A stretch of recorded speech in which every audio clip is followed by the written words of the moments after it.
Hello, welcome to the 2020 KINO Film Festival. I'm sorry we're running a few minutes late, but I think that we are all set up and ready to go. Obviously, we are super bummed that we can't be in our home of the Kenworthy. Um, we love and miss that place dearly. So if you are a local or whatever, please support them as well in this time of isolation and just dearth of culture. And I don't know. I won't go down the rabbit hole here. Um, anyway, we have 12 films for you, 6 films from the students at the University of Idaho Film and Television Studies program. I'll give you a little background real quick on what the KINO is. So it started in 2001 by a former faculty member as a showcase event to play all of the films from what was broadcast and production students that wanted to kind of go in a film direction. And it's ebbed and flowed over the years, but in 2016 we took it public and we allowed open submission films from filmmakers across the Pacific Northwest. And in doing that, we sort of allowed a space for students and other local filmmakers to interact with each other, connect, ask questions, learn, and all that kind of fun stuff. So it's been a fun ride this week trying to get this thing ready to go online. Please excuse any bumps that we may have. I've got a few backup plans should things totally fall apart, but I think we're good to go. So, I should say our format for the night. Like I said, we've got 12 films. We're gonna run them 3 at a time, and then we're gonna open those up for Q&As. And so we'll bring the filmmakers um, into the live stream, and we've got a way for you to add questions via the YouTube chat.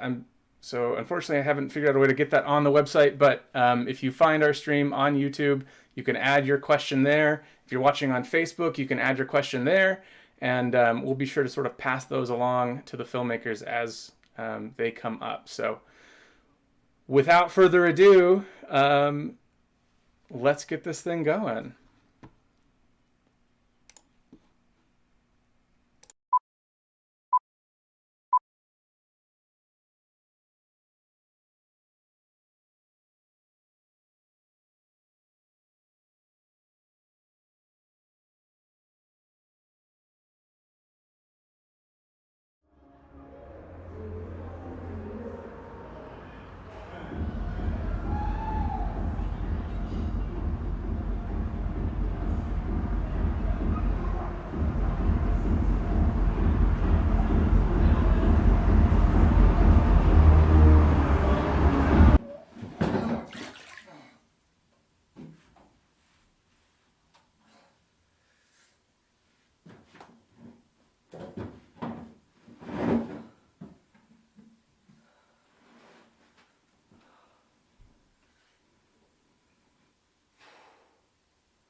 Hey, what's up, bro? Yo, that potty was bumping. Yeah, yeah. Hey, bro, you gotta check out the news though. News. Yeah, I mean, there's some crazy shit going on. I mean, I don't know how to explain. I don't think we're gonna be able to go alright. out for a while. So just check it out. Alright, I'll talk to you later. All right, see you.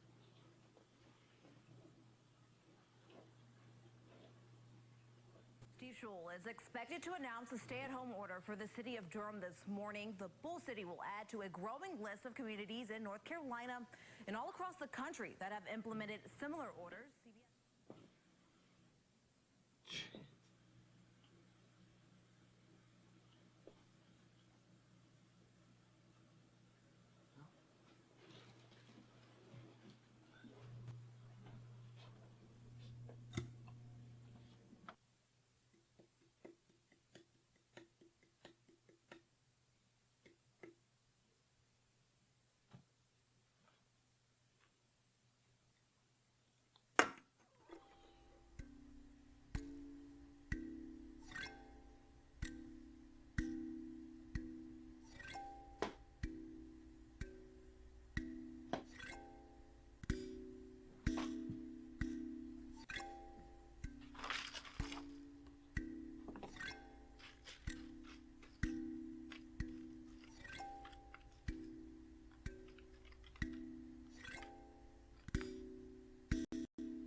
out tonight or what? Nah, I'm good. What do you mean? What are you talking?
Here it is.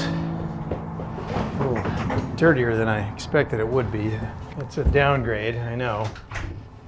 But you have to remember, it's only temporary.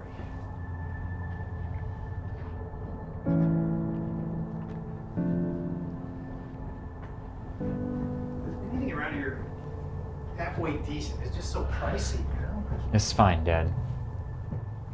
As soon as you get better and you have a job, get you into a better place. I already have the perfect spot picked out. It's closer to me. So, what do you think? Oh, shoot. Did you call the utility company to get the power switched on? Huh? Oh, I forgot. Jeez. Okay, well, I suppose I can take care of that for you if you want me No, to. it's fine. I'll take care of it. It's going to take a few days to get the power switch back on That's again, all right. so you might want It's to not too cold. just come and stay with me and It's Mom fine, until you. Dad. I'll be fine.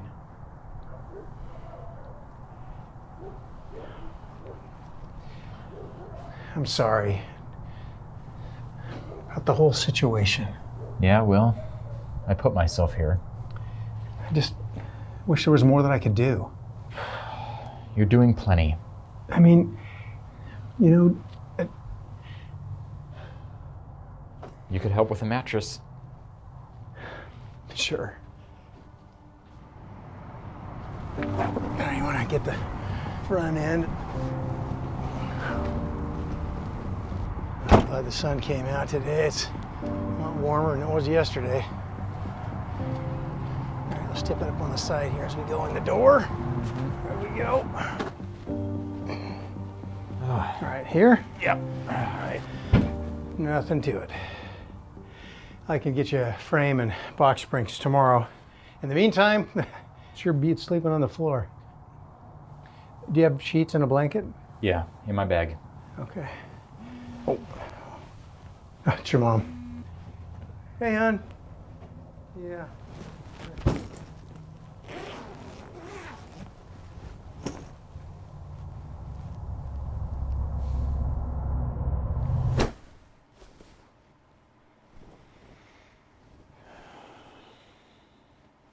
Hey, so are there like any extra sheets I could take? Sure, it's your house. Take whatever you want. Well, I mean, I don't want to take anything you need. It's fine.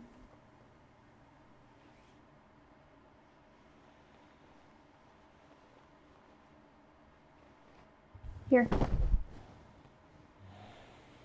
Thanks.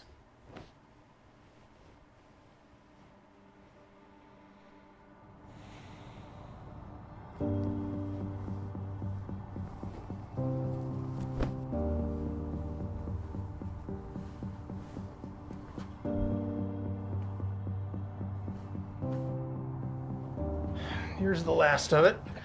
Thanks. Sure. Well, do you need help with anything else? Nope, I'm fine. Okay. And you have your medicine? Yep. All right. Oh, I passed a grocery store on the way in. It's just around the corner up here. And here. What? You don't have to. $25. I have money. I know you do. It'll make me feel better, okay? Now it's for groceries. I know. Oh, your mom will be by tomorrow with a few more things. I don't need anything. Unless you want to come and else. stay with us, you can do No, that. I Just can't. until you get back on your feet again. No, and I everything's- can't do that to you guys. It's really no trouble at all for But us. it is for me. I think it would just be better for everyone this way. Okay. Well, you're always welcome to come home. If you ever need to.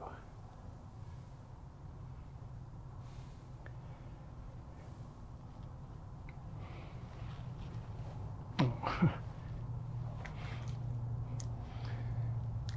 I almost forgot the key. You're gonna need that.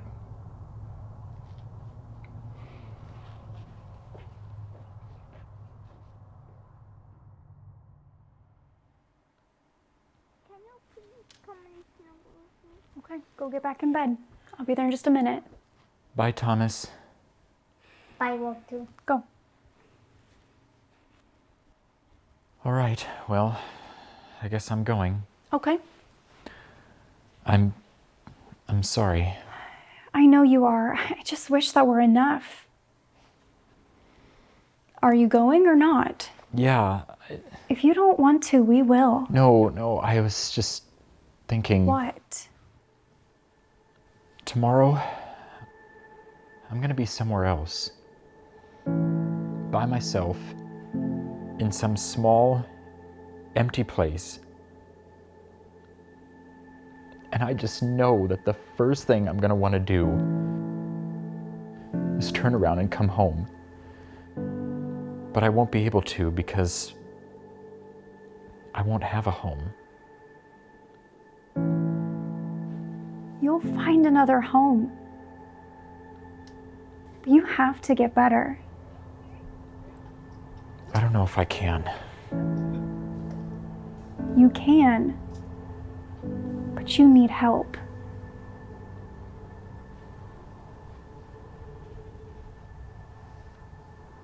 I've heard everyone who's tried.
Okay. Oh, it's me. Well, welcome again. Sorry, I have to sort of monitor this with headphones somewhere else. But and I have a little bit of a delay, so this is a little harder for me to handle. But welcome to our Q&A session. As you can see, I've done my best to include questions on the right. Let's just jump into it. So I see one from Cody for Wiley. How many people worked on your film, and how long did it take from concept start to finish?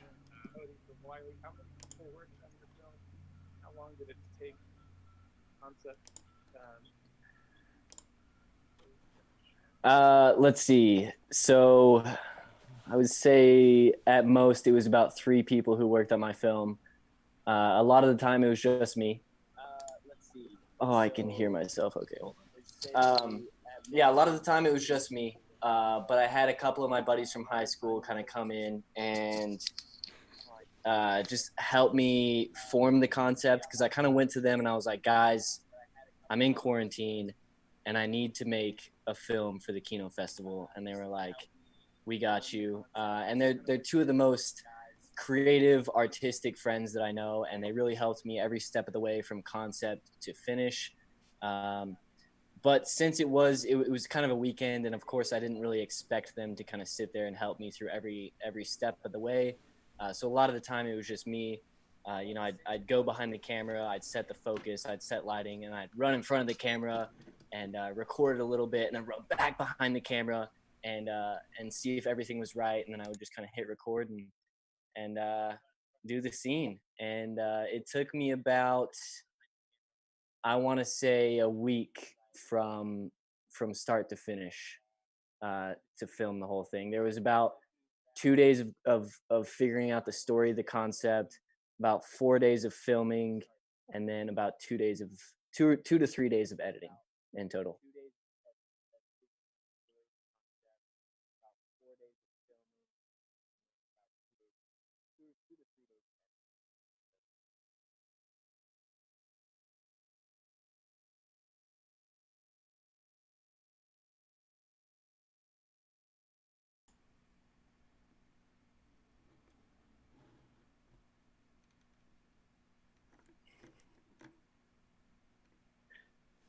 Please ask me more questions. I beg you. Okay. I have a really great all joke right. planned out. Question for Yoder. Wiley, can you tell us a humorous story about when you were making your film? Yeah, a humorous story when I was making my film. Okay, so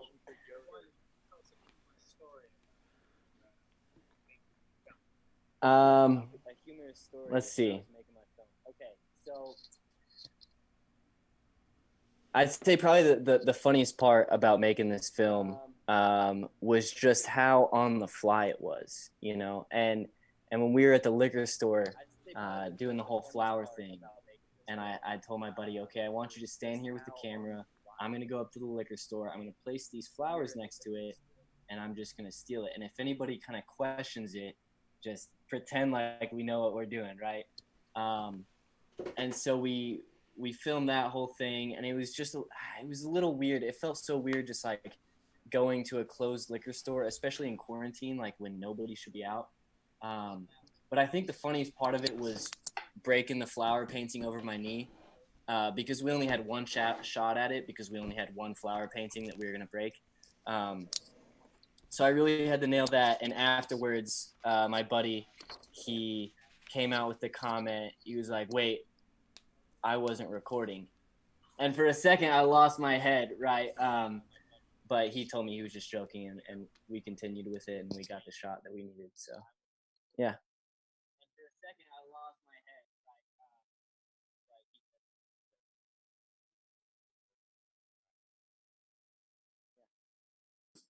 I'd like to ask Malcolm. Malcolm, you made Vacant Home. Where did the concept of this project come from? Where did you get the idea from for it? It's really, really compelling.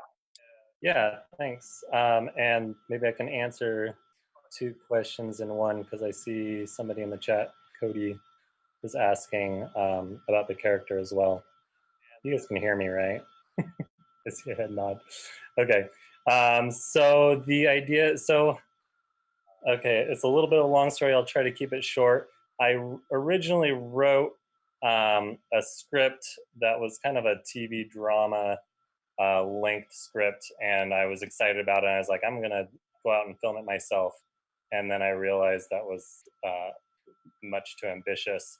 So then I wrote this script for Vacant Home kind of as a prologue to this other script. And the idea came from, I was helping my brother-in-law move across the country into a new house.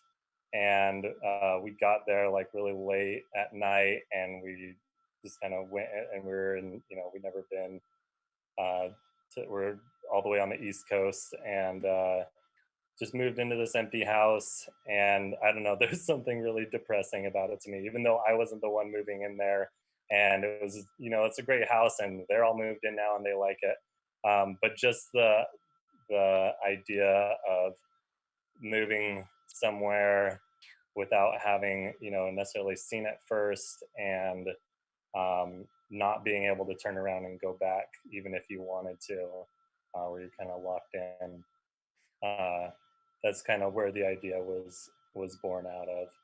And the character is in a much rougher spot than I've ever been in myself, but there's certainly, parts of me in that character. Anytime you feel like you've made a mistake and you can't fix it, and you're it's kind of the metaphor of becoming trapped in a place that you don't want to be, and you want to get out of it, but you don't know how.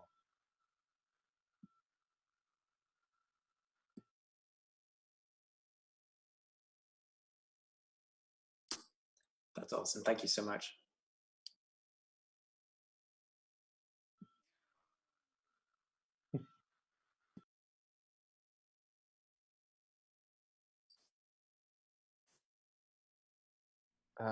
So there was Okay, a so it question looks like I for, have Jack and Kendall. some questions in the You chat were here. asking I about guess the I'll start off with the first influences. one. Wiley, who is your biggest influence? Who is my biggest influence? I'm going to interrupt That's you there, Wiley. that's a tough question. I mean, I would say that people is my biggest influence. Just people in general. I mean, going around and looking at the experiences and the stories that each individual has, and just being inspired by, I mean, their strength, their resilience, what they've been through and how they've coped with it, and just realizing that other people have a story that is not normal. It's unique. It's something that we can learn from. I guess that would be. I wouldn't have like a single name that's my biggest influence, except Will Smith. I will put the name there that's my biggest influence.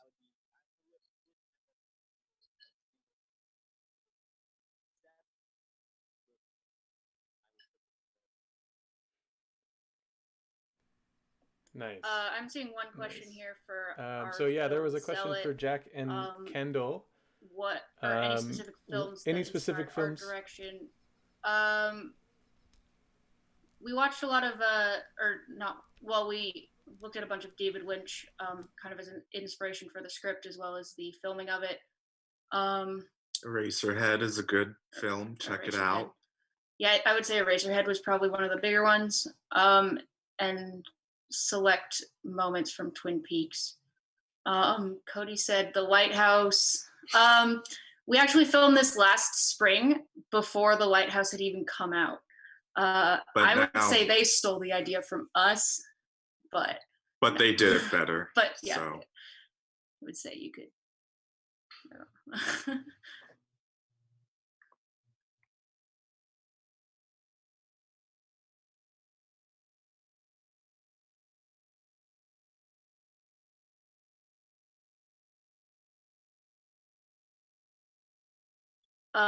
Okay. How did the spitting blood scene go on set? Was he excited to do that? He was actually sick. He was Yeah. sick that day. So he wasn't entirely in good spirits for most of the day, but our blood was chocolate syrup, and our actor thankfully really liked chocolate syrup. So it was Not anymore, though. Not anymore. Not anymore. But it was a little pick me up in his kind of rough day. But I mean, yeah, except for it was sticky and a mess to deal with, but it was okay. And what? Yeah.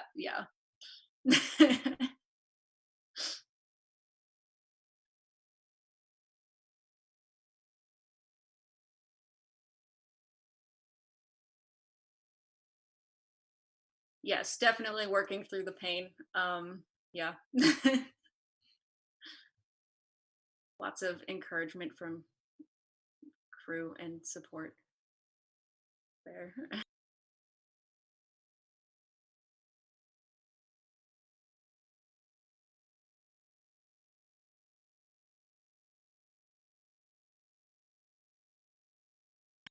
Cody Newton says, Zealot was a movie you can't really feel in the script, like you pulled it off in film. Thank you. Yeah, I would say probably looking at the script, we had a lot more while writing it. We had a lot of ideas that probably weren't necessarily in the script, just because you couldn't describe it all. But that just gave us a head start for actually filming it.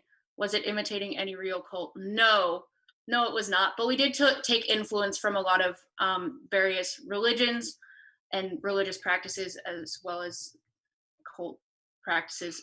Nothing like, we didn't want to specifically state any single out any specific group, but we just took influences of what practices might be incorporated. Set design. Yeah.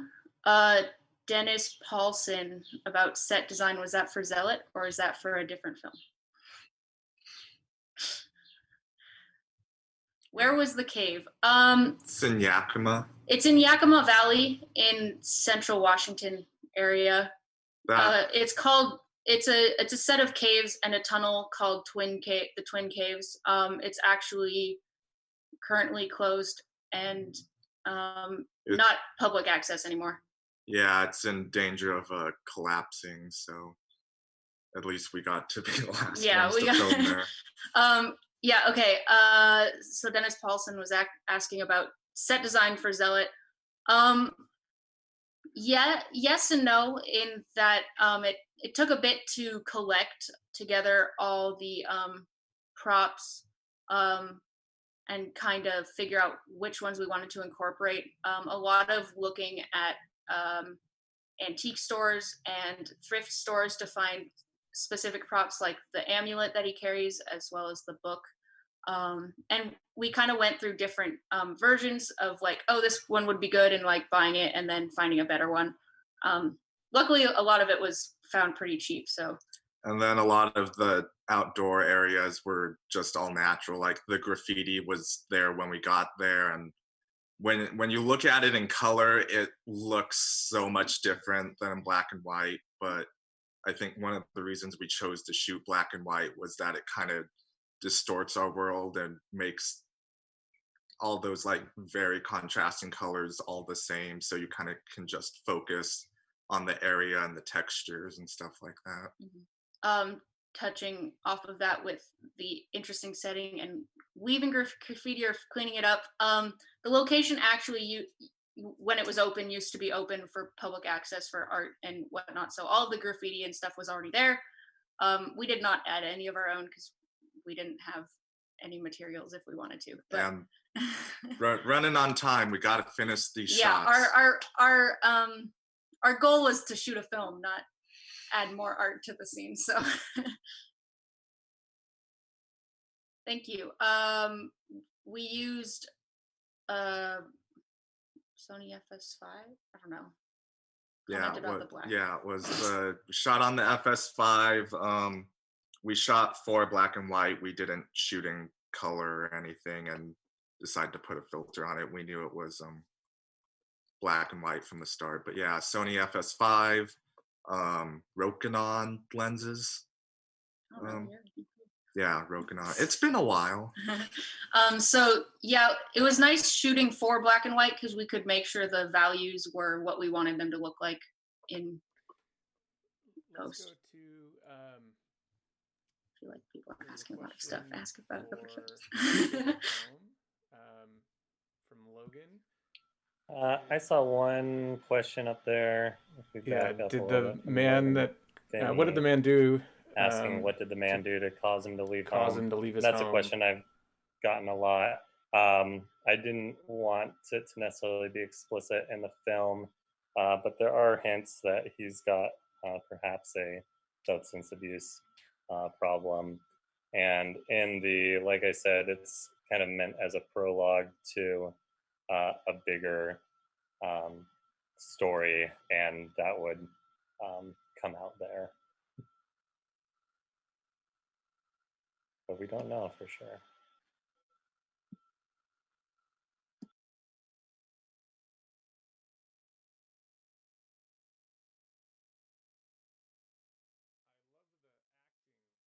Okay, if we have time, before we move on to the next section of films, I wanted to answer one more question that I saw, which was, how come you decided to act and direct in your own film? And the answer to that is, I didn't choose that. Coronavirus chose it for me.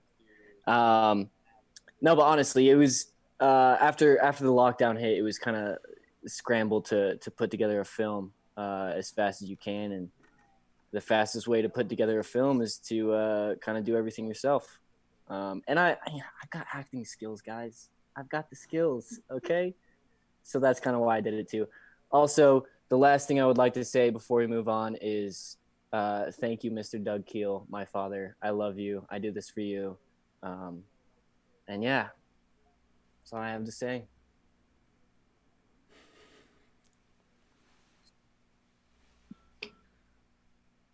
I don't know how much time we have, but I saw one more for me. About where this is going next. I would eventually love to have this become some sort of series. I'm actually toying with the idea of, especially now in quarantine, doing a kind of a family drama fictional podcast series where it's just audio, because it took me an entire year to make that 7-minute film, and so I don't see myself making a lot more quickly. So I'm trying to figure out a way that I could continue telling the story, not taking 7 minutes per year to do it. Oh, and I see one more. Where did you find the dad? He was incredible. So that's Sam Schick, and I'd worked with him maybe once before, and he did do a great job. And he's on here. He's seeing you guys' compliments, and I basically I held auditions for actors, but nobody tried out for the part of the dad. So I basically went and asked Sam if he would do it. There he is, and he agreed. So I lucked out. Thank you, Sam.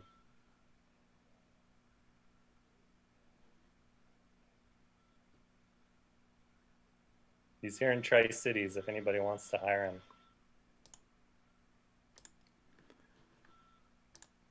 Okay. All right. I think we're going to move on. That was super awesome. I'm glad that it's mostly working out. I'm sorry that I'm interrupting people every now and then. Whoops. But next round of films coming up here in just a second.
is it?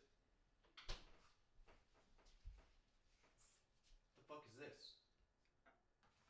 How do you expect me to eat this? God, Elle, can you do something right? Stop. Stop. Just make something edible this time. Whoa. What do you think you're doing? Do you want to waste food? You made it. You get to eat it.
Hi, I'm Liz. I'm your new neighbor. Hi, I'm Elle. I live next door. Nice to meet you. Nice to meet you. It's been extremely terrifying because I've always had a house where people broke in. So as soon as I was like done with my business, I grabbed my curling iron and slowly opened the door. And to my surprise, it was just my cats jumping in and scaring each other. Shit, it's getting late. You should probably go.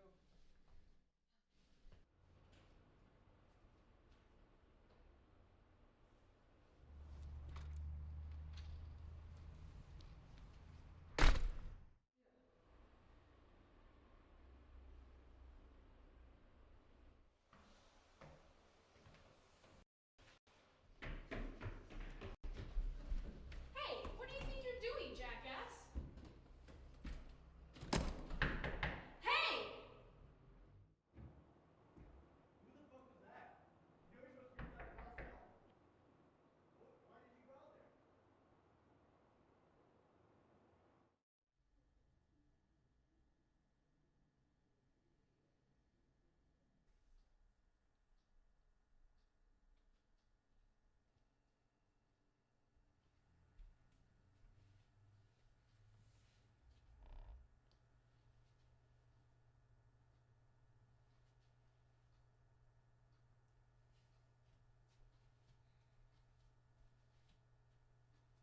Come on, Elle.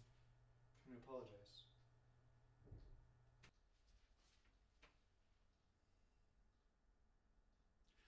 Turn around, Elle!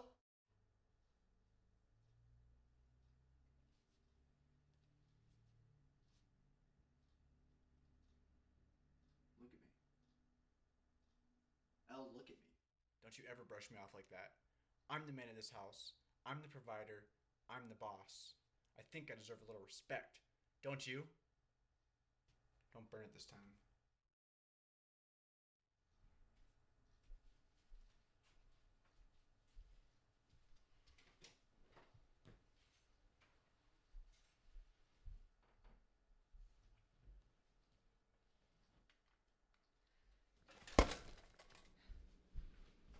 What the fuck?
Hopper? Hopper? Hopper? Can you settle down, please?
Who's got it?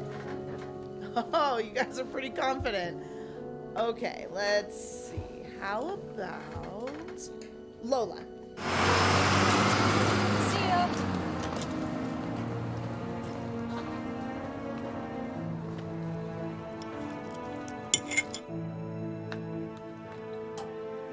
So, how was your day?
Open your book.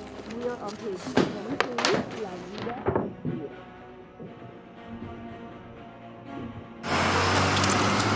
Look, it's not our...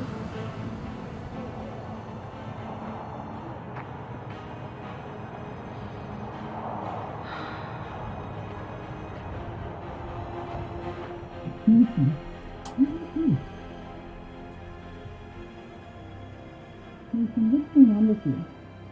What's wrong? You haven't touched your food in days. I need you to eat, please.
Mason.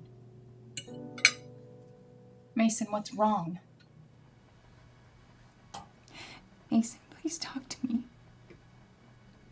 Mason. I want to help you, but I don't know. Please, baby, talk to me. Please talk to me. Talk to me, please talk to me. Please. What? Baby. Baby, it's okay. It's okay. It's okay. Everything's gonna be okay.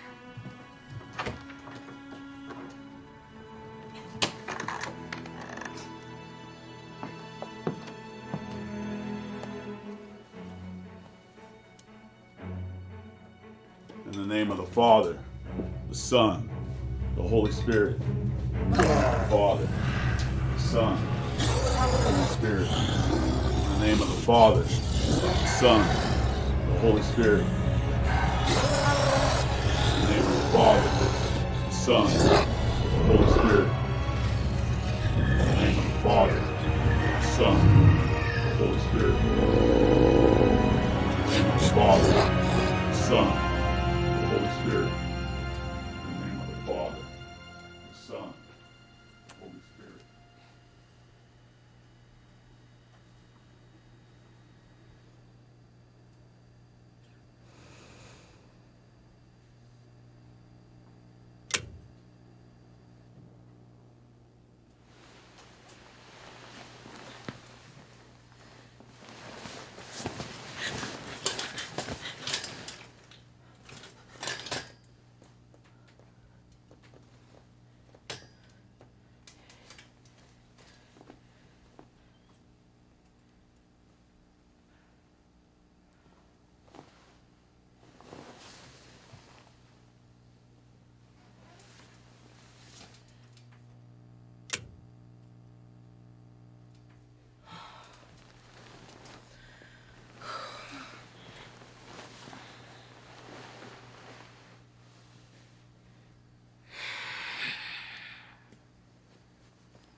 All right, Act 2 is complete. 3 really great films in there. Looking forward to hearing some questions and answers from our directors. Something I forgot to mention in our first break and at the start of this is that the audience can participate in this. They can sort of rate each film, they can vote for their favorites, and they can provide feedback for each of the films. You can find that on the website kinofilmfest.org. At the top of the page, there is a link for feedback. So please, if you're watching, take the extra few minutes and engage in that process as well. Our filmmakers love to hear from the audience. This is a great learning opportunity for all of them. So Um, without further ado, I think we're going to start off with a question for Kayla. 1 second. Gotta mute myself. Yeah. So. Whoops.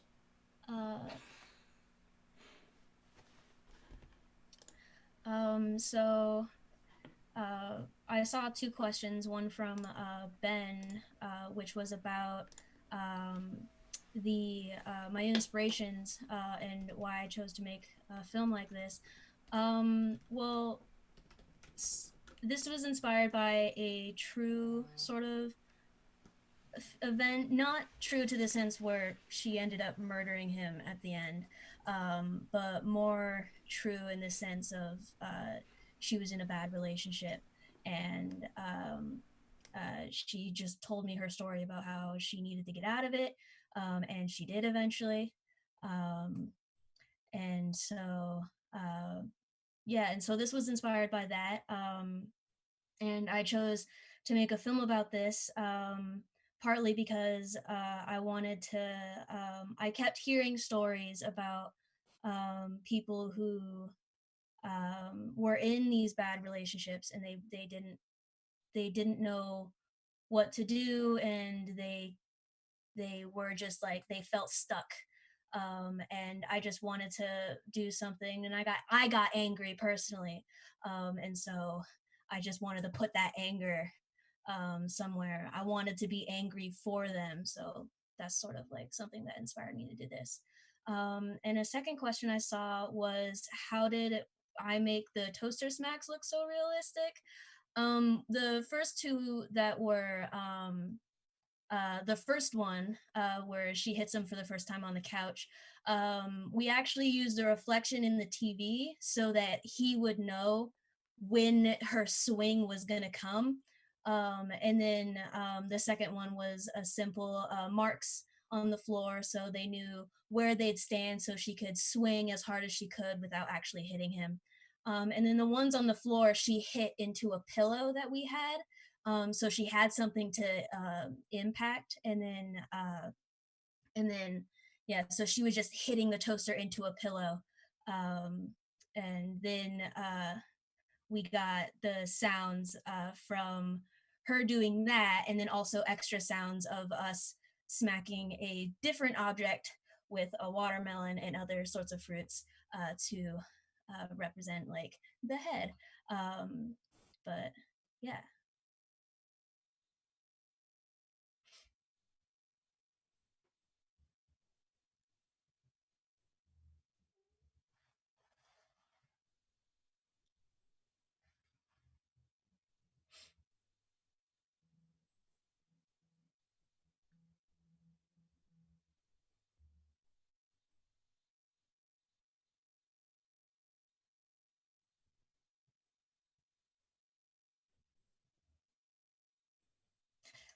Um, so where did I find my actors? So the university actually held, the University of Idaho, held uh, casting calls and crew calls, and um, uh, Sulema Alamilo, she came to audition for that casting call, and I loved her. I loved her like whole entire, you know, vibe basically, and so I wanted her, and so I got her. And then the basically I got my whole entire crew there, and then when I was looking for a makeup artist, Christina, she also wanted to do the neighbor, and so that's where I got my neighbor. But it was all casting call that the university helped pull off.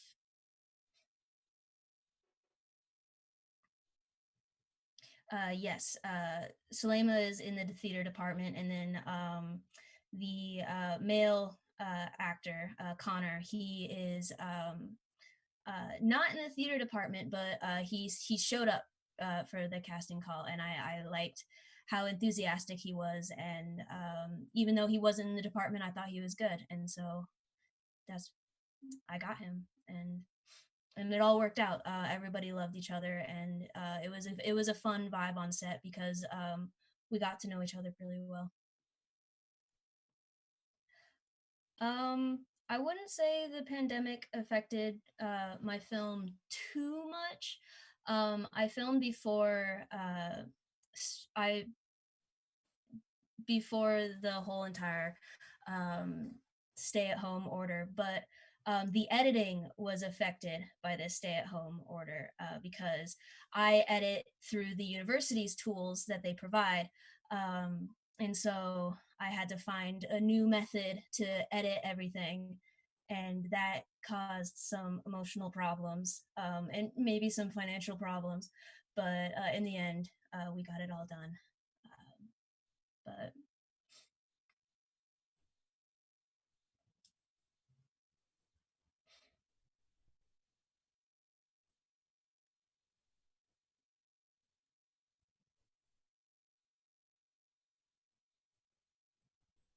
this is my first film that I've made.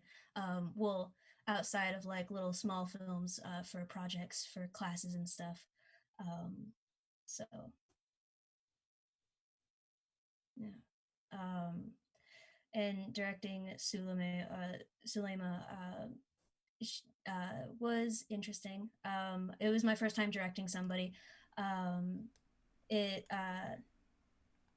she was really good at taking like direction, and she was really good at following my input and then also putting her own input into it, and then um, and we created something basically together. Like it wasn't just me saying like, okay, this is how I want you to be. She did everybody that was in the film did a really good job putting their selves into the character, while also asking questions and basically an input output sort of situation.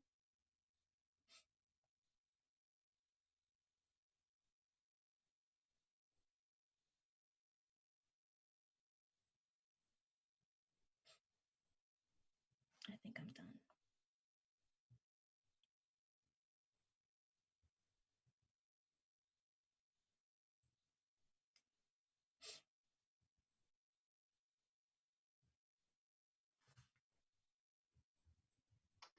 All right, Ryan, why don't you get on with us? We might as well speak at the same time. So we got 259. Tell us what your influences are and why you wanted to make this film. Me and Ryan met on a music video set that did not go well. It took about 4 months to film, and it was, I'm not sad to say it, but it was pretty bad. But we started our relationship, and Ryan has had these crazy ideas. Ryan, where did this idea come from? So 259 kind of really originally came from a story that kind of happened to me in when I was living in Portland, Oregon. Just some crazy things went on with my next door neighbor, and just little things that have happened to me when I was younger. I've kind of always believed in spirits and ghosts and things like that. And I've always just had this thought and an idea in my head, but I've always just kind of been a camera guy. I worked in the camera crew, so I don't write stories. But like I said, once meeting Cody, Cody's definitely a storyteller, knows how to build up a script, and he can take it from here. Yeah, so Ryan just had the idea of what would happen, and he understood the beats, but I had to sit down and write the script. And so I actually sent him back to Utah, and on the way back from Utah, I had written the script, kind of mapped it out so that it was important to me that we played almost a Hispanic movie, because I have intentions to make another film called La Lechuza. It's about a Mexican witch owl like monster, and so it should be pretty good. And I had a 90s kid zombie movie on the way that I wanted to do, and I wanted to make sure that my son right here, Diego, could act in that 90s kid zombie movie. So this was a great test to be able to do that. So everything came together really well. We built our community. We were happy with what everyone was doing. The art department was awesome. All of our camera team. Ryan was the DP on this. And so all of the cinematography that you saw in it, we wanted to make sure that every shot was like a trailer shot. And so each shot is rolling. It has its own. And we've tried to find that one perfect shot to tell the story in each way. I do have a question for Tiago, though. Tiago, how was your acting experience on 259? Because Diego's won a couple awards for this film, and he's been nominated for the Utah Film Festival for Best Acting Under 18 also. So tell us a little bit your experience, buddy. Well, I guess I was a little nervous because I had to cry, and I had never done that before. But I guess just thinking about, well, at the end, the son gets taken. I thought of the mom without her son. I guess that kind of helped. It was kind of new because I met a lot of new people. It was kind of weird acting around them just because I've been around the same people most of the time. But I'd say it was pretty good. It was a lot of fun, that's for sure. And I'm glad I had the opportunity to, I guess, like, spread my wings, I guess. I don't know. Spread your wings? Yeah. Yeah. I thought it was important to push Diego as far as we could, and that's why I wanted to make sure we had that crying scene, make sure we pushed it, you know, as much as he could, so that, because I know there are scenes coming up that in the zombie movie that are pretty powerful, and if he's not able to do that, I'm gonna have to find somebody else. So here's one, Cody. It says, how big was your crew? How long did it take to film, and what was our budget? So our crew was pretty small. Well, first off, it took 2 days to film. We filmed it in 2 nights because I live in Utah, and so I had limited time coming up. So I think we shot over the course of once the sun went down till about 1 in the morning, 2 nights. The first night, seemingly, we had about a crew of about 15-ish. I think maybe Cody knows the number better, but then the second night we were even cut down to a smaller crew. Even to the last, we did a final push early in the morning where we were down to bare bones of 5, 6 people. The budget was super low. It was basically just food. I think I spent about $300 on food. We had some audio mastered, so we threw a little bit at that guy because he's just amazing at what he does. But a super low budget, very, very low budget. But like I said, we kind of found the right guys. We found guys that were passionate about art department, and we jumped them in. We found people that were passionate about, even just pulling focus to holding a fog machine. So Cody's really found a crew up there in Boise that will literally follow him off a cliff. So we're really lucky. So we've done a lot of stuff together. So this wasn't like a first kind of try. We really built up the synergy and the energy towards this film. Yeah, we knew who our main players were, and the beauty of this film is I let them just take their department and run with it. That was one of the best parts. Like the art department, I didn't even see the demon until we were on set, and I trusted they were going to be able to do it. So the costume, the props department, and Ryan, where did you? Because you kind of took that part. Where did you find the goat man or the demon? Yeah, so it all kind of, like I said, this story's been brewing in my head for years, and I have a buddy who's real into like demons and the devil and all kinds of stuff. So he had this mask that he always just kind of hung on his wall, and I told him for a long time, like, dude, I'm gonna put your mask in a movie. I don't know where, I don't know when, but then I just basically took that mask, we gave it to our costume department, and they literally did the rest. Like the fingernails were made out of blinds that they cut up and made look sharp, put them on their fingernails. They airbrushed his entire upper body. They put him in one of those onesie blackout suits to try to cover up everything. Then they gave him these furry legs. Like they really went out. It was really a good passion project. Like I said, everyone just got paid in food. So to see people put that much effort into something was pretty amazing. And talking about the timeline, real quick. So we shot 1 full day. That was hard because we had a bunch of extras. Then we shot a night after work on a Monday, I believe. Yeah.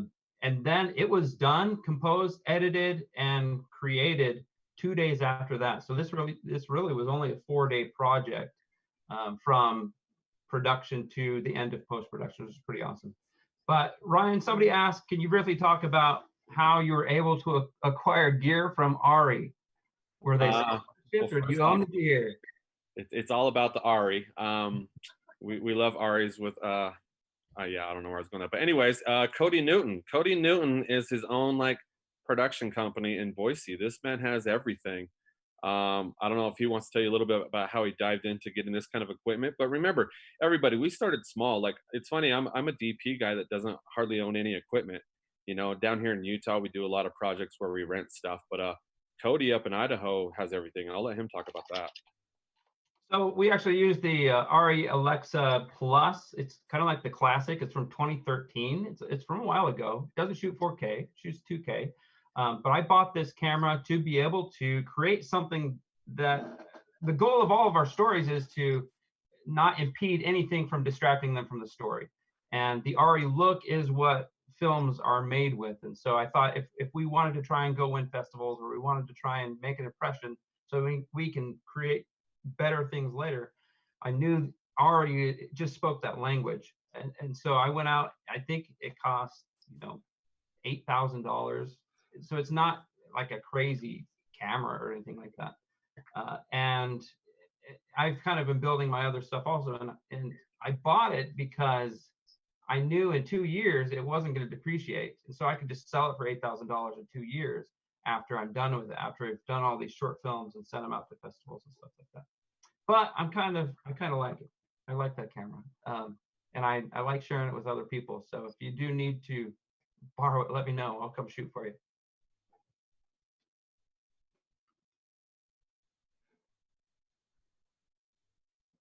And now we wait for the delay.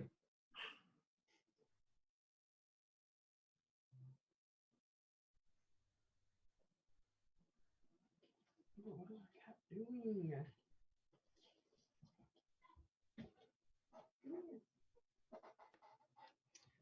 Do you have any more questions, or are we ready to move on? All right, I think we're gonna go ahead and move on to the next section. Yeah, I think we're gonna move on. Thank you to both of you. Looks like we're moving on. That's the cue for the delay. That's when I can start hearing myself. Go ahead. So yeah, thanks again to our filmmakers. Again, if you're watching, please go out to our website, kinofilmfest.org, where you can rate and provide feedback specifically on each film and vote for your favorite film in the whole sequence. So we're going to move on to Act 3 here.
Dad always had a watch.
Grandma? What? Oh my fucking god. Oh. You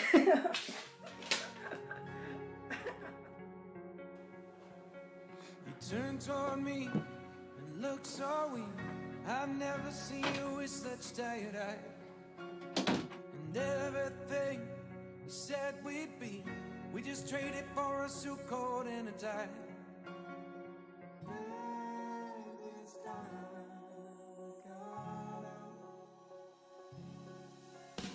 And underneath the rows of trees, I will see you where the ocean meets the sky. Under your toes, the fire grows. You are ready for a different kind of life. Just silent for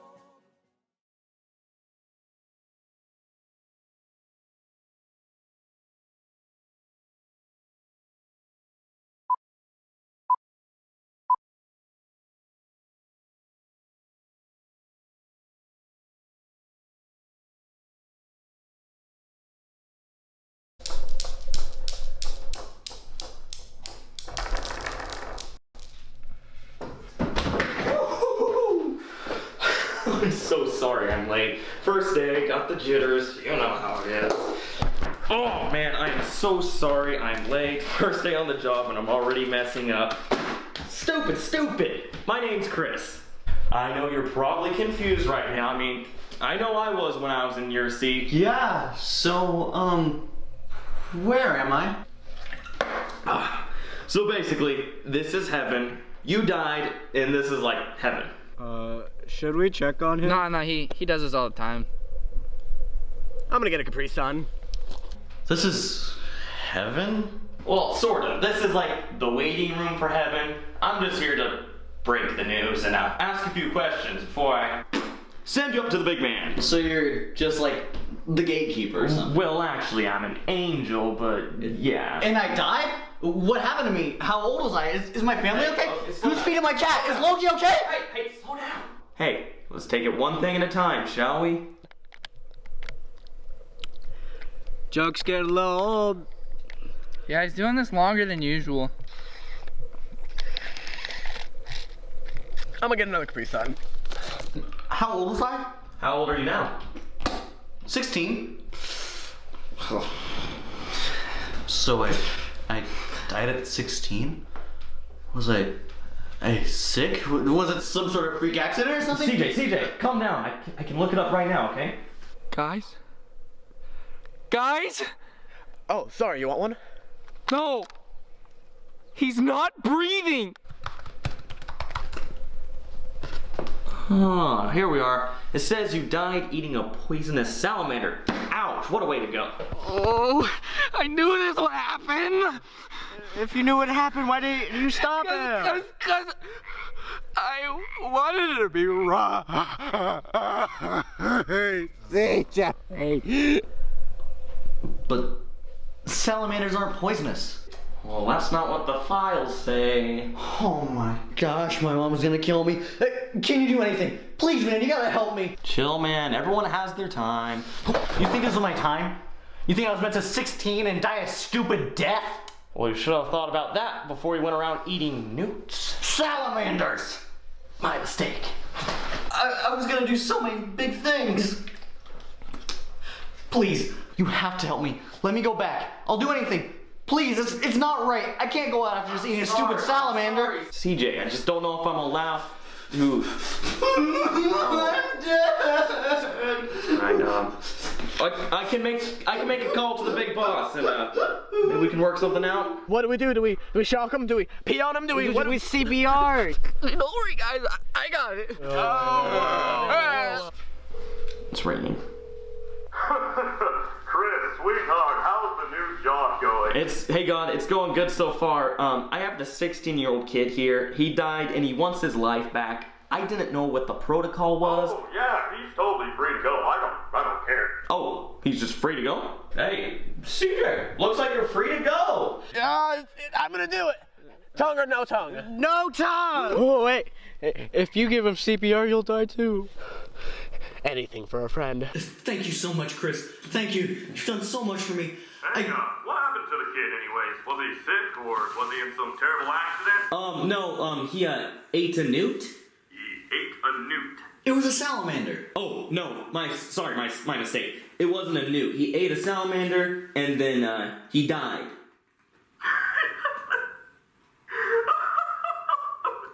Salamander? Oh, wait, let me get my son. He's gonna die. The kid, he ate a salamander? Yep, then he died. Can you hang up, please? Oh, sorry. Thank you. All right, CJ, it looks like you're free to go. Hey, no more newt eating, all right? You hear me? It was a salamander. CJ!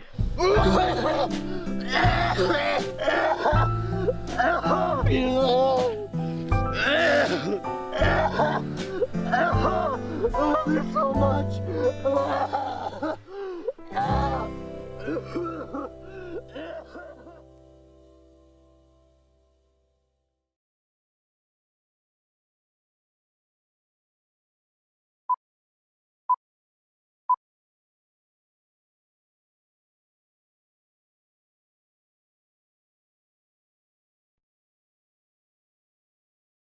I don't know, he comes over and I don't know why I didn't notice, but the dude has had a lisp the entire night. And I'm not like a bitch or anything, but I start imitating it. I start and I catch myself. Just making fun of him? Yeah, I'm making fun of him the whole time. Okay, yeah. Yeah. Things happened, went down that I'm no longer proud to speak of, but I wouldn't you speak know, of it. I don't know. Maybe I should just boycott men as a whole. I mean, this entire night was a total bust in the dick department, considering I'm still here with you two losers. Whatever. I mean, if a boycott will prevent breakup Reese from coming back to the party, I'm all for it. Hey, breakup Reese might not be nice, but the bitch was looking snatched. Ooh, Damn, baby. But I would fully attribute that to you not consuming anything but veggie straws and cigarettes. Okay, harsh. For literally 2 weeks. You know, now that I think about it, we haven't seen breakup Kelsey before. The beauty of moving to a city where no one knows you or your history. Well, we know you're obsessive. You don't know me. I sure as shit know that you have a shrine built in your room for... Shut up. Kelsey. I'm gonna share something with you, and you know, if we know anything, we know you don't take bad news well, but I would rather have you hear this from me than finding out on your own. So what if we just take a second, we digest this, and we don't panic, okay?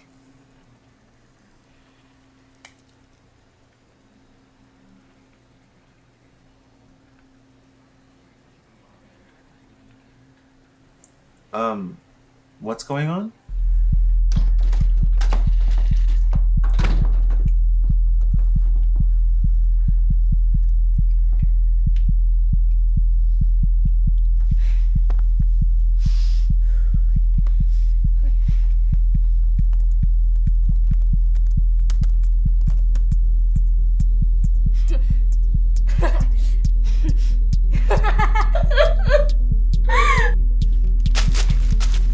Can you just let me talk to him? Can you just let me talk to him?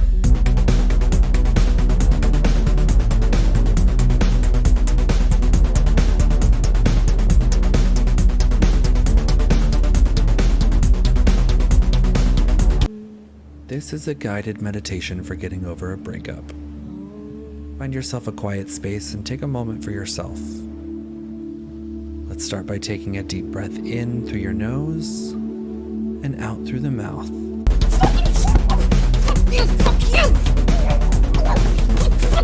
Hey. Yeah, it is me again. You got that right when I said hey. That's pretty good, but it wasn't actually me because I was under like a lot of stress then. So if you could let me talk to Liam, because you know, we all go through it, so that would... No? What do you mean I can't talk to Liam? Oh my god. Literally. Are you fucking seeing her Snapchat story? I don't fucking know. Jesus Christ. So I have to go deal with this. Great. Oh, fuck. Do you want to talk?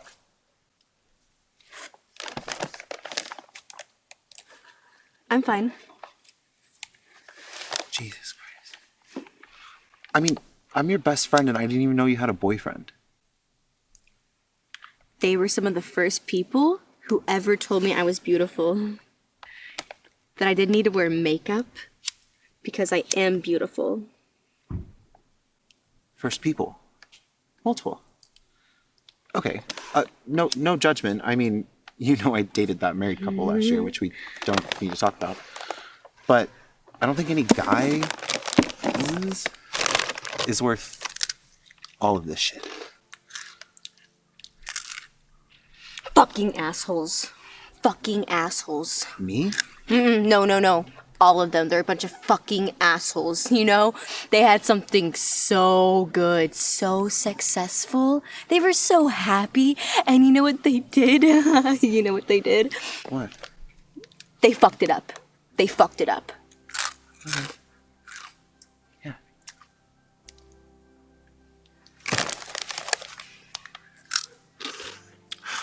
Holy shit. Okay. Okay. Yeah, yep.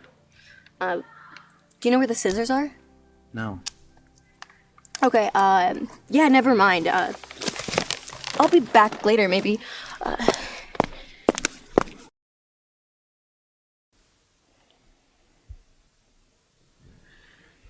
You want some honey bunches of oats, you crazy bitch? There's almond.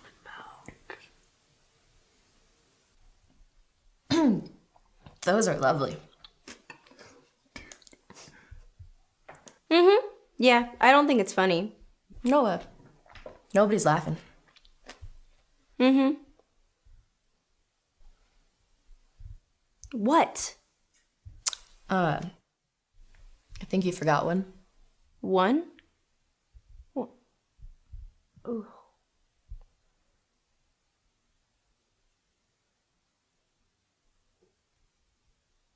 I know you're upset, and I knew you'd be heartbroken, but there are like a lot of other bands that are still together. Or you could just listen to bands that are already broken up, better yet, already dead. Way easier. But I mean, from what I've been seeing on Twitter, it's just like they're all doing solo careers, so it's not over. It's literally not the same, though.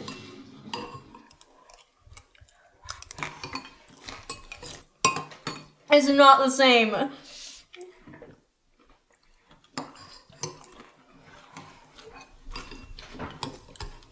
Wait, those calls you were making last night were for Liam? Like Liam Payne?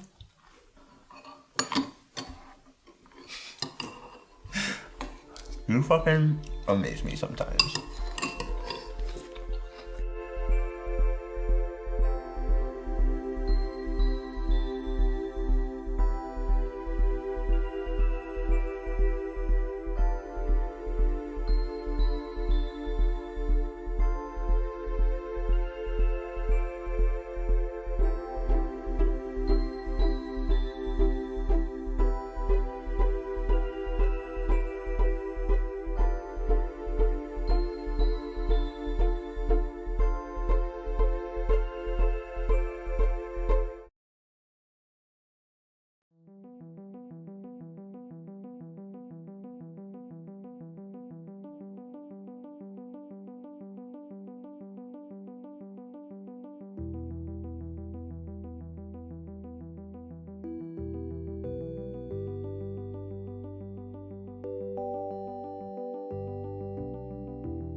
Okay, welcome to Q&A number 3, post-comedy section of our KINO Film Festival. I think all of our directors are here for this segment.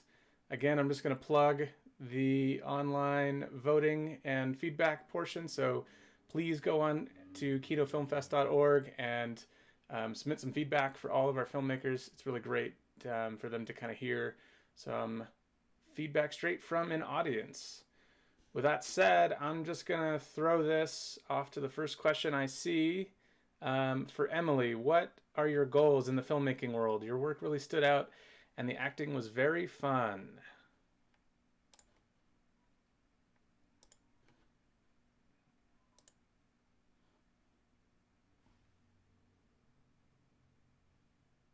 Yes. Let's see. Sorry. Goals in the filmmaking world. It's changed a lot. I used to want to be a screenwriter, and then it switched to wanting to be in film distribution and being a producer, and it changes all the time. I think the end goal is to be a director, because this was super fun, super exciting. But yeah, it was just so much fun, and I want to do it forever, but got to work my way there. And then, let's see, I'm looking at the other questions. Can you talk about the inspiration? Are we to assume you were a One Direction fan? Yes, this is a true story based on myself. Was very obsessed with One Direction, heartbroken about the breakup, but had to happen at some point. They can't last forever. But yeah, it is very much so based on myself. Let's see. Did you have these posters laying around? No. I used to. I had a whole room covered in One Direction posters in middle school, and I wished I would have kept them, because little did I know, it is now like $40 to $50 for a One Direction poster on Amazon. So keep that in mind. If you have One Direction posters, sell them on eBay. The One Direction love was only for the film. No, it is not for the actor's real life. I'm not sure. I think Abby is watching this. So in the comments, Abby, if you were a One Direction fan, let the people know. But this is about myself. What was my process like directing actors? That was so much fun, and I feel incredibly blessed with the cast that I had. And I did write the script knowing that I would cast specific people. So I wrote them knowing how they would talk, knowing how they form sentences. For example, Bailey, his character is very snarky and funny, and that is very much so how he is. So it was very easy to write dialogue for him. But yeah, it was so much fun, and Abby is amazing and so over the top in the best way. And I love her so much. So it was amazing directing actors, and I can't wait to do it again.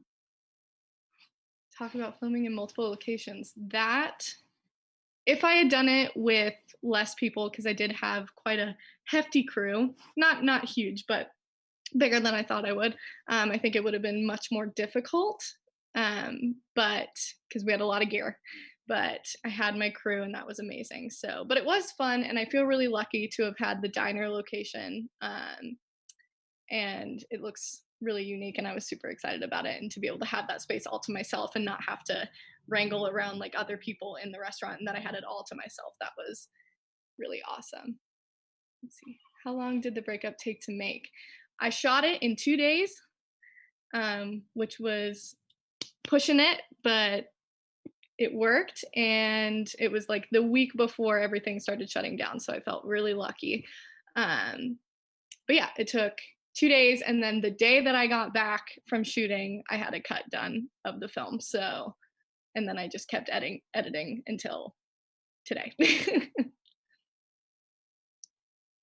Looks like Abby commented she was not a One Direction lover, but appreciated their good looks. Do I blame Zayn? I do. Am I influenced by the mumblecore genre? Yes. Greta Gerwig is my everything. My light, I love.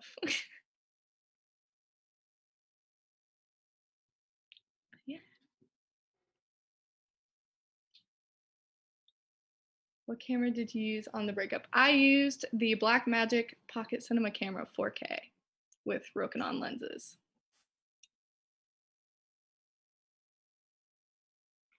Which was fun.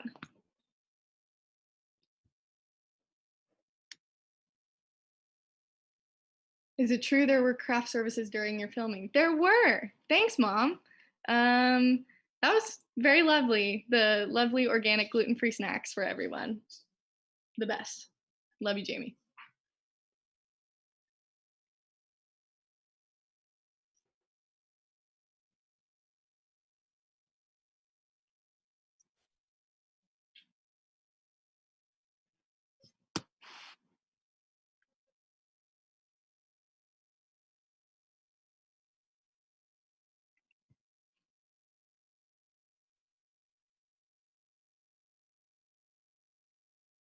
I got a question for you.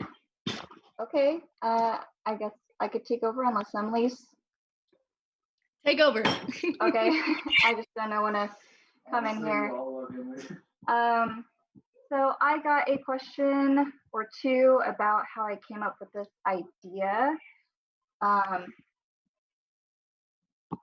I got this idea just at the beginning of the year. I knew I had to make a short film. For some reason, pacifier came up in my mind. I didn't know what the story was, what any of that meant or entailed. But as I progressed through my first semester and got feedback from my professors and everything, the story kind of came along and it just kind of evolved over the semester here. And some of my influences, I have a lot of influences from short films. There's a specific stop motion film called Negative Space about a father and son relationship that I took a lot of inspiration from. I wish I could do animation, but I tried my best to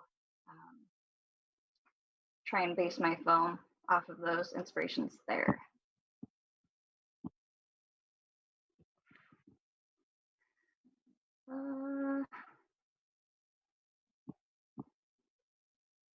My actor was very easy to work with, actually.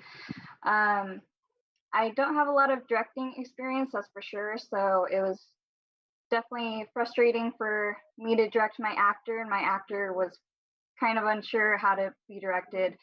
But my actor was definitely easy to work with. He was a delight to be on set.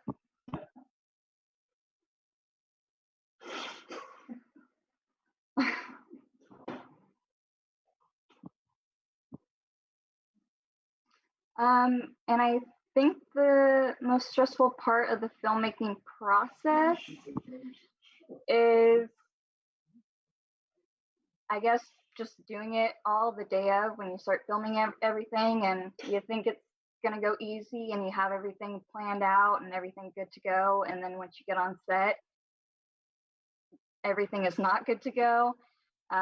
So that was definitely the hardest part, is just actually filming and trying to get through and working with everybody. But it was definitely a really great experience.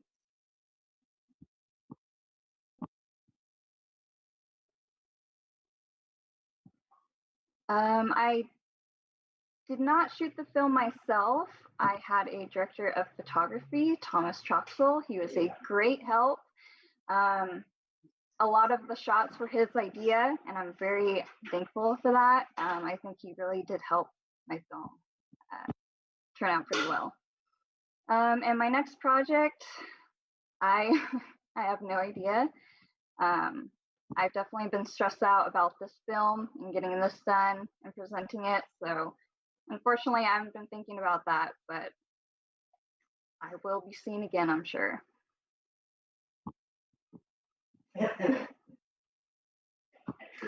And yes, Tom is an alumni from University of Idaho, so. And he's a filmmaker too. I believe he has a YouTube channel, so check him out, see his work.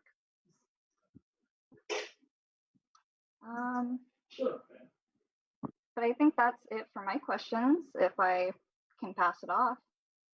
I think I see another question for myself. First off, gorgeous film, stunning. Inspirations.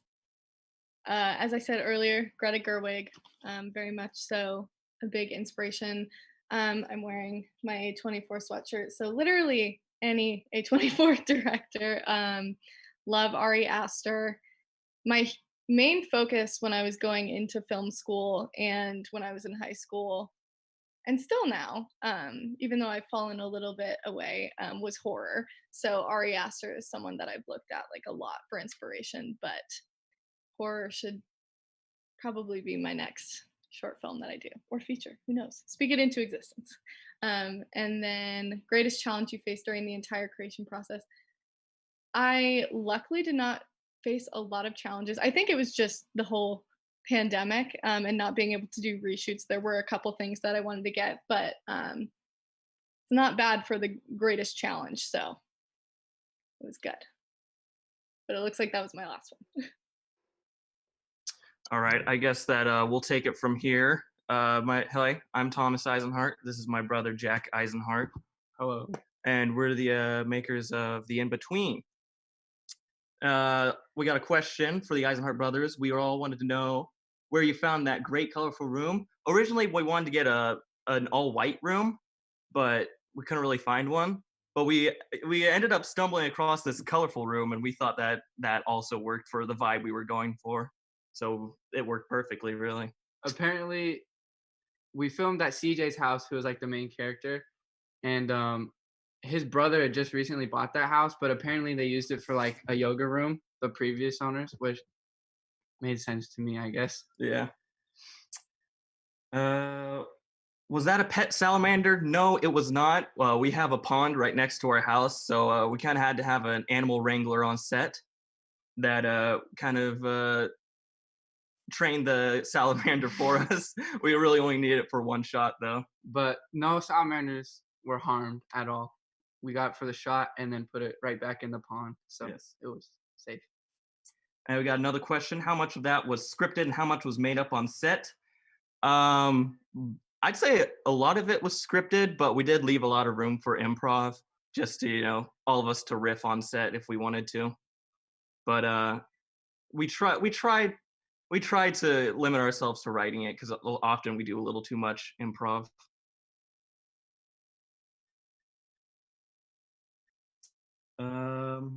Who was the voice of God in your film, and what is your favorite flavor of Capri Sun?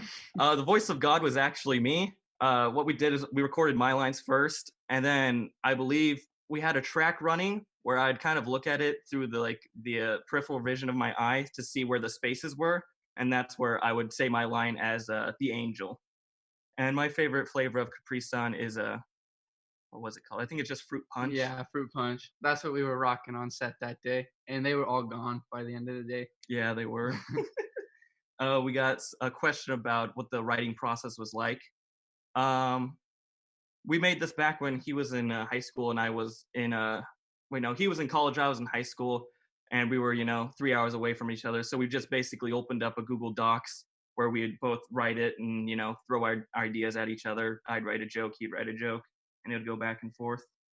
Mm-hmm. And I think, is there any other questions?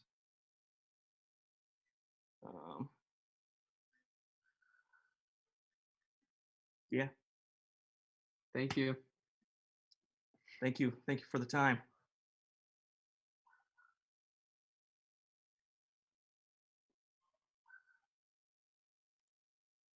Are you guys sketch comedy group as well as filmmakers? We had a very funny or die kind of feel to me in a good way. We mainly just we just really like making videos with our friends. It is kind of like a lot of our favorite stuff is like sketch comedy. So like any Kyle Mooney stuff or like I Think You Should Leave with Tim Robinson. Like that's like I could watch that stuff for hours. So that's definitely like kind of like we love watching it. We love making it. We like making weird, funny, stupid little stuff like that. So yeah, we're kind of wannabe comedy writers. Did you find it difficult not to laugh during takes? I mean, we were filming with our friends, so we've gotten to the point where it's kind of hard for us to make each other laugh. But yeah, in some points it was hard for us to, contain our laughter. And thank you. It means a lot. I've got a question. Do you have any other films, and where can we watch them? Yeah, we have tons of other films, good and bad, on our YouTube channel. It's called Eyes and Heart Productions. So there's our little plug for that. Yeah. Sorry for the shameless promotion, but yeah. All right. Thank you. Thank you. And awesome films by everyone. We just want to say it's been a lot of fun.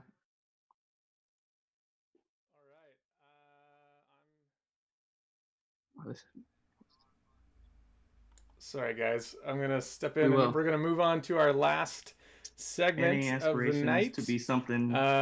Again, just want to send one more reminder out to please supply some feedback and answer some questions about your favorite films on kinofilmfest.org. All right.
You know that's not gonna help.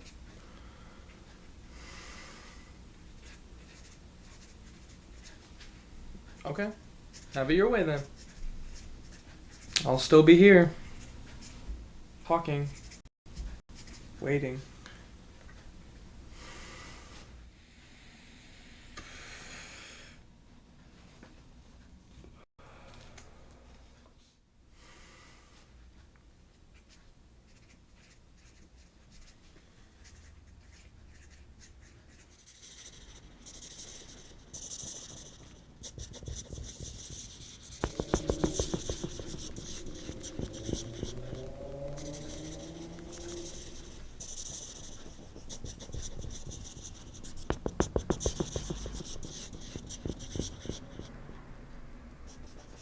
Are you gonna... I'll do it later, okay?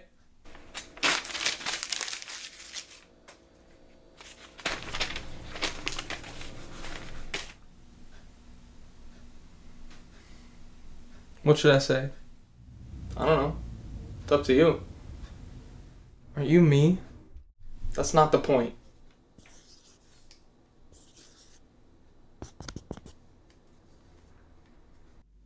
You've been writing for a while now. Yes. And? It's just been a while.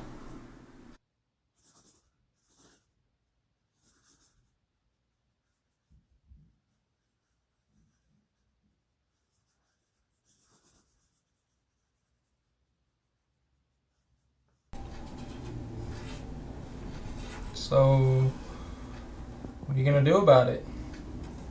I think I'm just gonna do it. Really? Yeah. Yeah. Just really go for it, you know? I guess.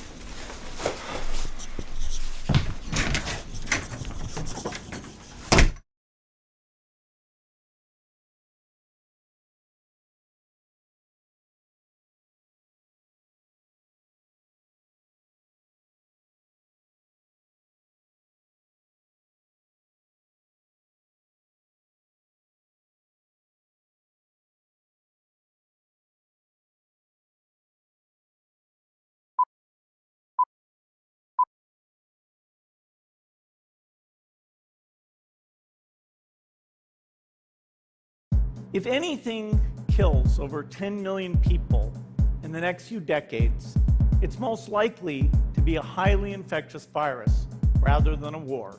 Pandemic at this point? No, we're not at all, and we have it totally under control. It's one person coming in from China.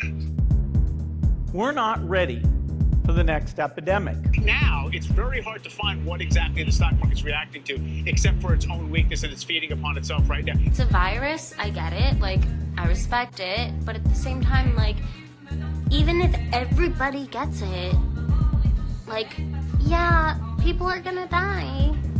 It's just terrible, but like, inevitable? We need to get our social media influencers out there and helping folks understand that, look, this is serious. Okay, I'm bored in the house and I'm in the house bored. Bored in the house and I'm in the house bored. Bored in the motherfucker in the house bored and I'm bored in the motherfucker in the house bored. I just want one pack. No, not one pack. Even if it's a little scary, this is something that has actually unified us.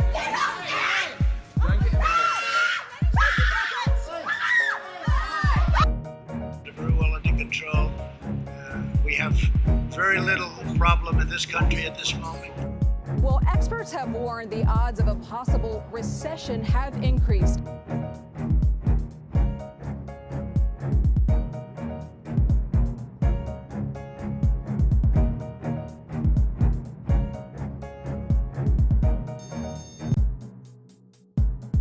It's a disaster. It's an economic disaster. Had to get a refrigerated truck to store the bodies of patients who.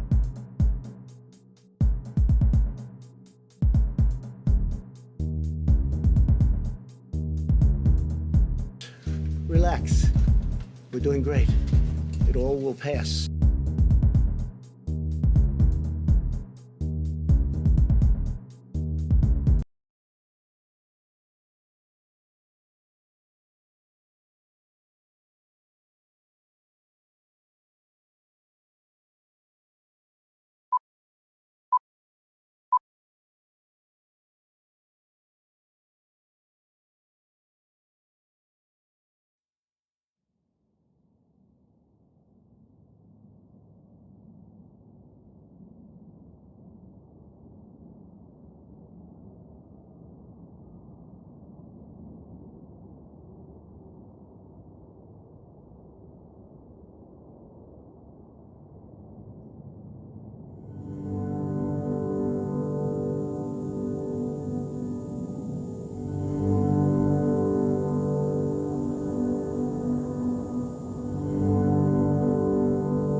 All right, that was it. Our last three films of the night.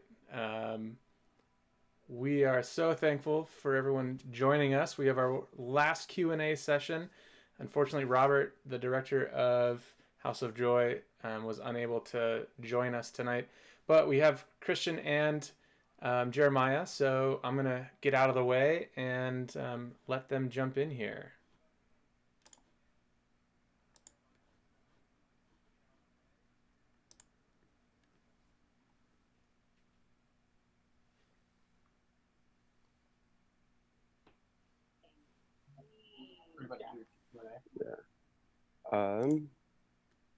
Okay, so I guess Ben's asking what this project looked like before COVID.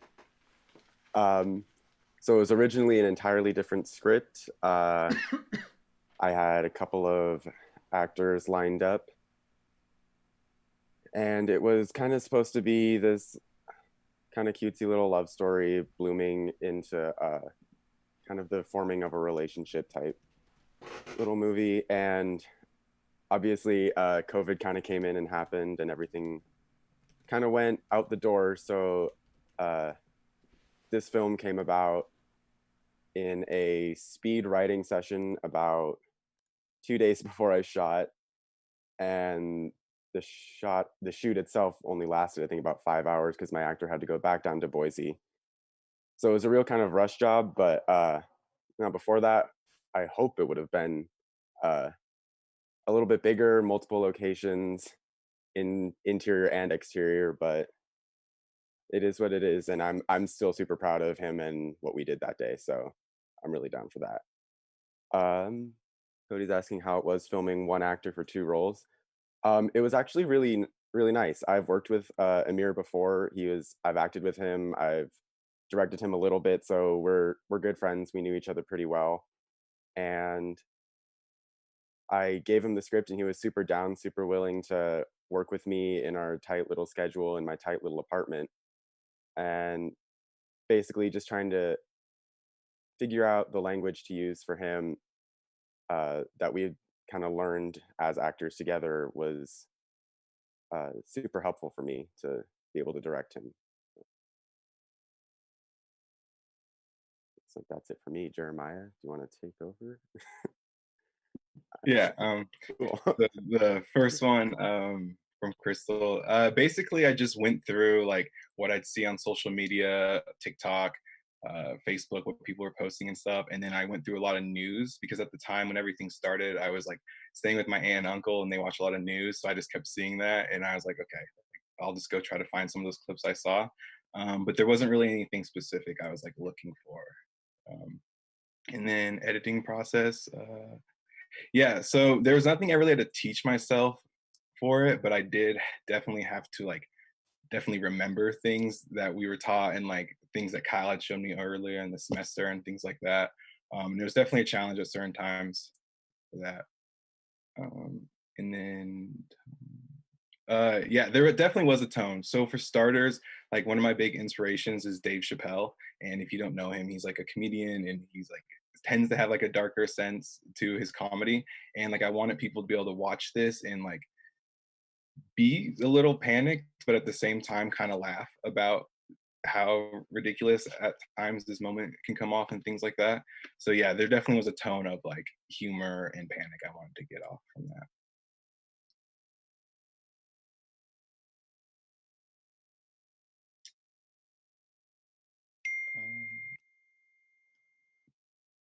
Yeah, so before quarantine, the idea was also inspired by Dave Chappelle, like I was saying, and it was the barbershop, and it was inspired by his sketch, The Blind's Klansman. And if you haven't seen that, look it up; it's hilarious.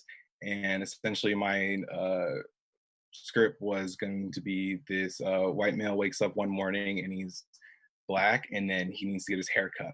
And like and he's in a small town, and if you don't know, it's kind of hard to get your hair cut if you can't find a barber. So it's like his struggles to go through that, and eventually like he realizes, oh, it's tough being different. Yeah. That was the original script, but I just couldn't do that due to the pandemic and things like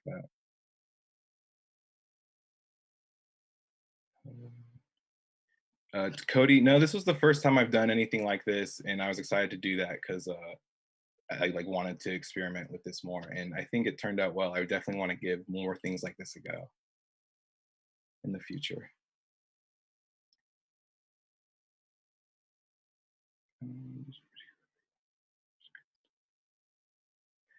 And then for Crystal's last question, it mainly was just to build suspense. I just wanted a lot of the clips are taken out of order, and I did that on purpose. Like for example, the grocery fight scene, the fight actually comes before the little conversation you see. So for like switch that, I just wanted to make sure it's like as most suspenseful as possible.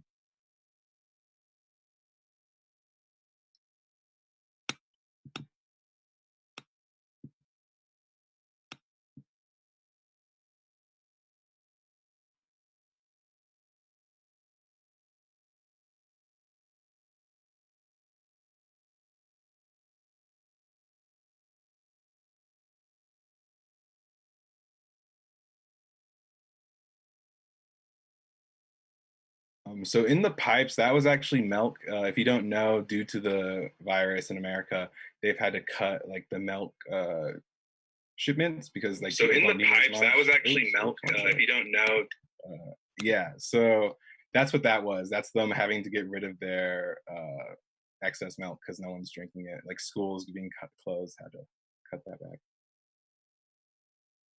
And you're trying to stream the narrative. I don't know if there's a specific narrative I wanted to tell. I just really wanted to display what is going on. So I guess that, in a sense, could be the narrative of my like sort of calm panic I'm going through at all of this.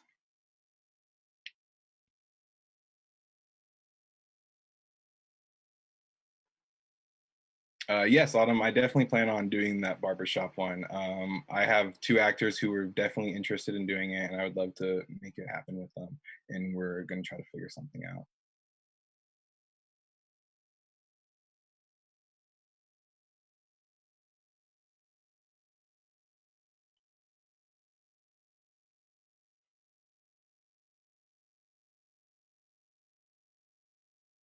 Thank you for the questions. Yeah.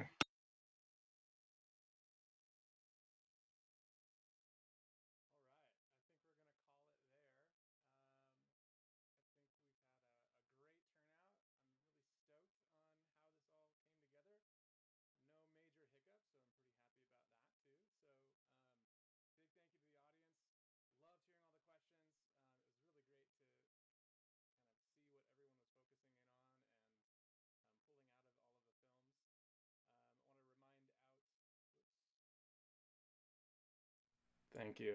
Sorry about that. There's that. One of the things I just said was there was no hiccups, so blew it. Anyways, I wanted to say we're going to go ahead and wrap up there. A big thank you to everyone for participating tonight, all the filmmakers for sticking around and taking questions from the audience. It's been really great to kind of see what people are focusing in on each of these films and sort of hear the answers as they're on the fly.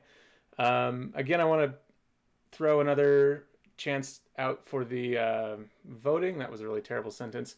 I want to throw out one more reminder for the voting. So please log on to kinofilmfest.org and try and fill out your film feedback for all of our filmmakers. Vote for your favorite films, and yeah, continue to help grow our little film community in Moscow, Idaho, and the Pacific Northwest. I wanted to do a throw out here to all of our filmmakers. So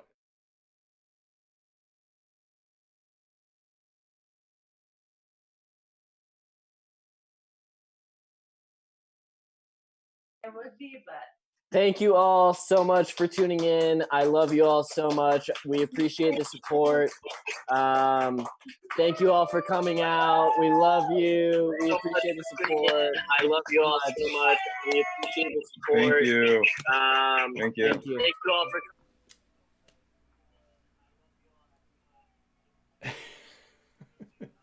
I'm hearing some sounds going on in the background. Sorry. So yeah, with that, I'm just gonna end this thing. Everyone have a great night.